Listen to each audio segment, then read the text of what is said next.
الفنان المصري المتألق دائما فنان أرب آيدل أحمد جمال. اليوم متواجد معنا بمهرجان دبي السينمائي. أهلا وسهلا فيك. أهلا وسهلا بكم. كيفك؟ شو أخبارك؟ تمام الحمد لله. كيف لقيت مهرجان هاي السنة وأهميته؟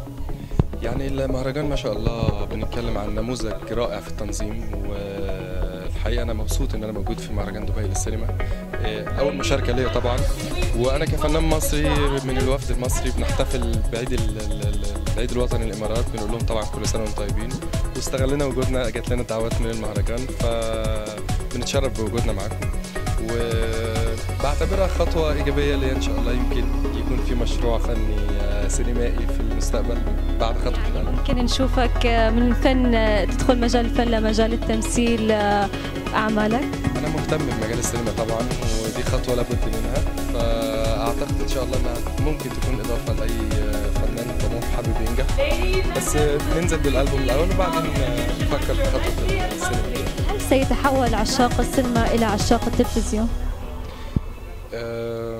والله بصي، هو الفن يعني بوابة كبيرة ويعني مفتوحة للجميع، فأعتقد الناس لو بتحب الفنان هتحبه في كل حالاته، سواء بيغني سواء بيمثل سواء على المسرح في التلفزيون. فأتمنى بس إن الاختيارات والأعمال اللي تقدم للناس تكون على قد المستوى وتكون ترضي الجمهور. هل يتيح المهرجان تبادل خبرات وثقافات ومعارف مكتسبة له؟ طبعا أكيد مفيش شك، يعني بنستغل طبعا وجودنا، يعني في اساتذه كبار موجودين بنستفيد من خبراتهم طبعا.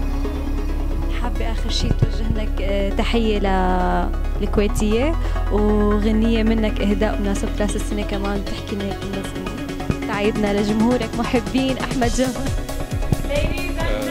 بقول لكل مشاهدي الكويتيه كل سنه وانتم طيبين بمناسبه السنه الجديده، ويا رب دايما في تقدم، وان شاء الله استنوا الالبوم قريب باذن الله.